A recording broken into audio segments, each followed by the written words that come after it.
What up, everybody? What up, everybody? Welcome to an episode of I don't know trading card games. I don't know. So this is the first time that I've actually went to a local tournament where I played Gundam TCG, and I want to show you the deck list that I played. I didn't do well. I ended up losing 2 out of the 3 games. I won my first one against blue-white, and I lost to my second game against blue-red-pink, and lost to another blue-white blocker. So I'm gonna show you the deck list that I utilized. Just for FYI, it was an incomplete deck. I did give a couple of cards to a friend of mine who was needing some cards, so I let him borrow those. But had a good time. All right, so I'm gonna show you the very first cards right here, which is my trusty GM. This guy did so much work for me. He was MVP of the night, even though I didn't do so well. GM. RGM-79. The guy was pretty good. He did really well against the blue-white. The very first match, I was able to just utilize the extra resources whenever I was done with the rest of the hand that I had. And that extra resource playing this card was very well. I really enjoyed playing GM, and I think it's something that I'm going to keep. I am playing the blue-white deck, Earth Federation mostly. I kind of want to work on the Earth Federation deck. I don't think it's going to be that meta. But, in comparison to green-white as well as to red-blue-pink. And even blue-green did well. But other than that, GM did really well. I appreciate the little dude, and I'm grateful for him. All right, the next card is Gun Tank.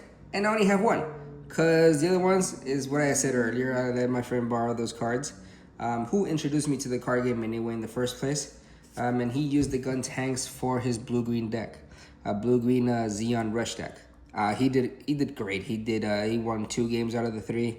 Very happy for him. He did wonderful. I believe he also faced the same guy that I lost to. He lost to him in his last match, the red blue pink, and he also played a white green deck, which he did wonderful, by the way, against. He got his board wiped twice, and he managed to pull it off. So great job. But yeah, he used my gun tanks, and I only had 1 copy of these things. What he does is just basically choose 1 rested enemy unit, deal 1 damage to it when on deploy, when I play him. He's a really good pinger. He can actually take down a couple of big bodies if they've attacked into me in the first place. They're left 1 HP, maybe 2, and I can pair him with the Angsha, which I'm going to show you on later on. And I thought it would be a great idea to utilize this card, Jigen. He's basically a level 3, 2 cost, 2/3 body. His ability is, while I have 2 or more Earth Federation units in play, this card in my hand gets cost -1, so it just becomes a 1 cost, a 3/1. I thought it would be a pretty good idea to have him to rush him. He does have a bigger shield than GM, so I was hoping he did a little bit more, but I didn't really see it in those 3 matches. Jigen, and when I did see him, he didn't perform. You know what I mean? So another card that I had that I thought would be a good idea and didn't perform for me at the very least was G Fighter. I'm still kind of tempted in keeping him. I'm not too sure, actually. But I don't think I am, because I don't think I have a lot of white-based cards. I think the white-based cards that I have are itself and the Gundam package. The Gundam, the Grandpa Gundam RX-78, the granddaddy of the Gundams. He did well. G-Fighter did well. He didn't do so well. He didn't really. I didn't really get to take advantage of his ability, which is choose 1 of my white-based units and gain time maneuver during this turn, which means this unit can't be blocked. I really didn't get an opportunity to do that because I wasn't really aggroing out. The other 4 cards is the only blocker in the deck, which is Gundam Elfrith, everybody's favorite blocker. He does well. He did do a great job for me. The only thing is he was by himself, and he was the only blocker that I was utilizing. And unfortunately, I just couldn't really do much with him.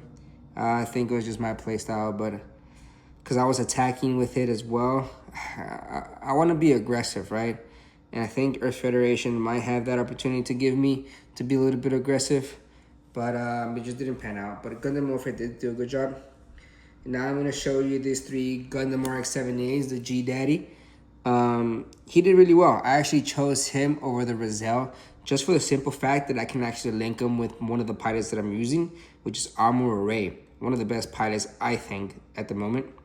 And Roselle doesn't have that link ability, so he doesn't gain rush. And I get it, the 4-3 swap of the body, which is the 4 attack and the 3 HP from Roselle. I understand why. He's only not only that, you can play him on level 3 on turn 3. But I really like the idea of being able to link Gundam RX-78 and just attack on the turn that is played. He becomes a 5-5 body. You know what I mean? When I pair him with MRA. So I really like that. And he actually did some good work for me at the time. So I really enjoyed him. Now, the next card, I was thinking of only running 3, but because I only had 1 gun tank copy, I got an extra one. So I'm using 4 Anxious. He's basically a bigger gun tank. His ability is choose 1 rested enemy unit, deal 1 damage to it.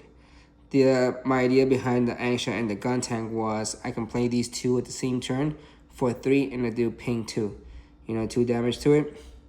I couldn't do that because I only had 1 copy of gun tank, although I saw the damn card every single game and I got to use his ability. So despite only having 1 copy, I don't know how I managed to have the card, but it worked out well for me. I like Angsha. I think I'm gonna cut it down to 3.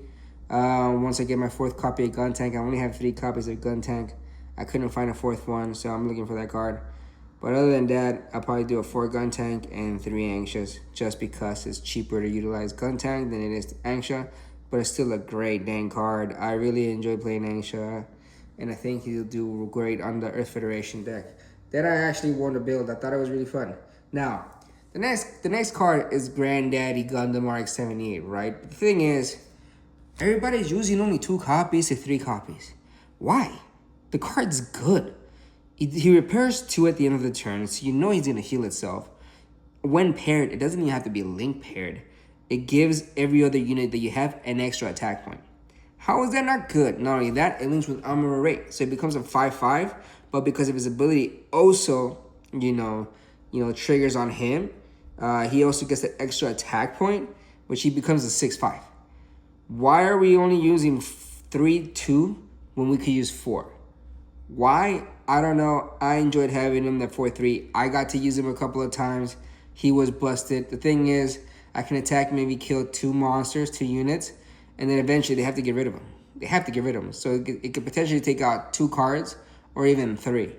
You know what I mean? So I think Gundam RX-78, the starter deck 001 card LR, was a really great addition to the deck, and I think 4 is the copies for me. Now, I run the Unicorn package. Unicorn Gundam, Unicorn mode. I like the dude. He's a level 5, 4 cost. The thing about him is when you link it and it gets destroyed, you can get back your pilot, which is Banner Links. He's a great card. He becomes a 6-5 with Banner Links, because Banner Links gives you a 2-2. 2-2 body extra, and I like it. And not only that, I like to use him with this guy.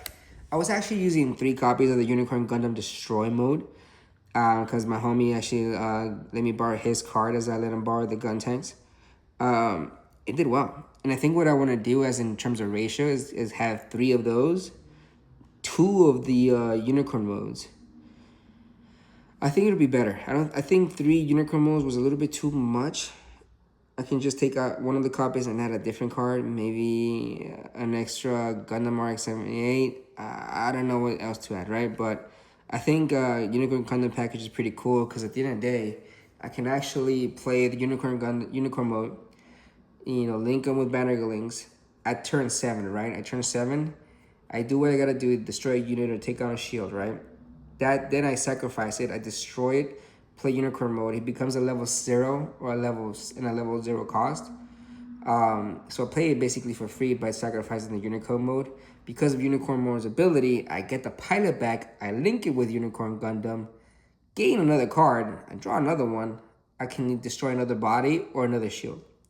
And the cool thing about this is his ability is when attacking, choose an enemy unit and rest it, and you can rest a blocker, you can rest any other body really.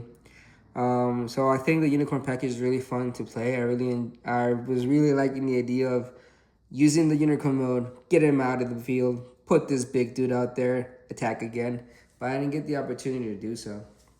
I didn't really see the unicorn mode when I needed to see it. I ended up piloting the Banner links to another unit when I should have waited the next turn. So I made a couple of bad plays as well, which prevented me from playing that card. Enough with the unicorn destroy mode package. Let's get on to the commands. All right. So this was a last minute call. I decided to add Striker Pack simply for the fact of the burst ability is when I get my shield taken down and this food pops up, I get an extra AP3 and HP3 body blocker token. So I thought that was going to be wonderful. It never happened. I had both cards in my hand in one play against, I believe, the very first game, which was against the blue-white deck. And I played them both, and because of that, when you play them from your hand, you can decide of two cards. One to have a 4 attack, 4 HP, or reverse it, 2 attack, 4 HP. Depending on who I was thinking I was going to play against, I was thinking if I was playing against a green-white Wing Gundam, then I'll do the 2-4, and if I was playing in a deck, the 4-2. It's a great command card, to be perfectly honest with you. I think I'm going to keep it in the Earth Federation deck. I think it's great because once it's burst out, dude, it's an extra blocker, 3/3. It's a good body. So I'm a fan of it. Now, another MVP of the night was my Overflowing Affection. Great card. Get to draw 2 cards and discard 1. The thing about that one is that I was able to utilize it a lot. I played a lot of it. There was even a couple of games where I played it back to back, and I used all 3 of them. So one of the games I played back to back, and then two turns later I drew it again and I played it. Great card. It was really great on using it, and I like it. Here's another drawing power, which is Show Resolve. Draw 2 cards. Cost 3 though. I like the card. I didn't see it enough. I think it's because I only had 2 copies. I thought 3 copies was too much. Definitely 4 copies is a little bit too much, especially because it costs 3 and there's a lot of things else you want to do. Like play Gun Tanks, Anxias, Gundam Mark 78 Vanillas, the other one. There's so many other cards that you want to play and some other plays you want to make that paying 3 for this card, it takes out your tempo, man. But I did enjoy a Show Resolve. I didn't get to play it, really. I think I'm going to use it once, draw 2 cards. So good. It's still a good card. I think I'm going to add it up to a 3rd one. I'm not sure what to take out for it, but I'm still thinking about it, gentlemen. All right, next card. We're going pilots. We're going to the baddies. All right. Next card, we're going to go to the best of the pilots. It's going to be Amuro Ray. It's a great pilot, man. It's just a starter deck card. He gives your units 2 attacks and 1 HP. But not only that, he links with Earth Federation, white bases, and new types. So it not only works with your blue-white deck, Earth Federations, or Freedom, Gundams and all that. Not Freedom Gundam, but, the blue-white combination with Freedom Gundam. But it also can link up with your blue-red pink deck. His ability is pretty sick. Choose one enemy unit with 5 or less HP, rest it. Bust it. That's why I was thinking of utilizing it with the vanilla Gundam Mark 78. I used it a couple times, and I got the chance to just link it and rush with that card. It's just a great card, man. I really enjoy it. And if you link it with the granddaddy of the starter decks, it gives it that extra boost. It becomes a 6/5. It's a good card. It's something you have to answer against, you know what I mean? All right, the last pilot that I only used 3 copies of it, is our buddy Banner Links. It's a very simple card. It gets a 2/2, so it gives you 2 extra attack and 2 HP. When linked, you draw a card. So whenever you link it with the unicorn mode, you draw a card. You never know what you're going to draw. You never know what you're going to draw. You might draw a good card, you might draw a shitty card, but at the end of the day, you draw a card. Not only that, destroy the unicorn mode, play the bigger unicorn Gundam, and you draw another card. So you can essentially draw 2 cards out of this. So pretty good. I'm really fan of the Banner Links. I'm really fan of the unicorn package. I really want to incorporate it in my Federation. There's a lot of changes I got to make to this deck. It wasn't good enough, but I'm really excited to see what I can do with this Earth Federation. Hopefully build a good one. Here we go. All right, now on to the bases. We're going with Corsica base. I like the card. There was a time where, when I would play with my buddies, I would tell them it was a sucky base. But it's actually pretty good, man. When bursting, you don't get the ability, but when you play him, you get basically a Talkies token of 4-2 body. That 4 extra attack, man, it's pretty good. And it's really good in Russia decks. I was hoping I was able to utilize this, but there was actually a game, I believe it was against the blue-white deck, blocker deck that I was playing against. I got a chance to not only play the 4-2, but also the second ability is when I already have a card with the Corsica base in its card's name in the trash, I get to deploy 2 1/1 tokens, and I did that, but I didn't do much with it. I was already losing the game. It was the second to the last turn of me losing it, and I lost. But it's still a good base. I only ran 3 because I don't have a fourth copy. I was kind of hoping to do 4, but I couldn't do it, so I did 3. And an opponent of mine that I played against that night, suggested that I play 2 and 2 of these, the white base. It's a great base. I mean, it's a level 3/2 cost. On burst, you can actually activate its ability. You deploy this card, get a shield in your hand, and you pay 2. You pay 2 if you have no units in your board, you get a 3/3 token. If you have 1 unit in your board, you get a 2/2 token, which means a 2 attack, 2 HP token. And if you have 2 or more units in your board, you get a body of 1/1 token. It's a good base. It's a little slow for my taste. I'd rather play Corsica and just get a 4/2. You know what I mean? But I really enjoyed the white base. I really enjoyed the Corsica base. It was a good deck. It was a fun deck. I didn't perform, I think, for two reasons. 1, incomplete. 2, I could have built it a little bit different, a little bit better. 3, I wasn't playing how I was supposed to play. I was rushing it. I was doing move plays I shouldn't be doing, and I was very aggressive when I shouldn't have. I mean, that's the idea that I was trying to build it on, right? But it just didn't work out. I didn't have a good night. It didn't work out. But I'm really looking forward to building this Earth Federation deck, and that's going to be it for me. Thank you so much for joining me. Please give a like and subscribe to my very new channel, I Don't Know Gaming. Thank you so much for being here tonight. I appreciate it. Have a wonderful and a blessed day. Peace be to Jesus Christ. Later, guys.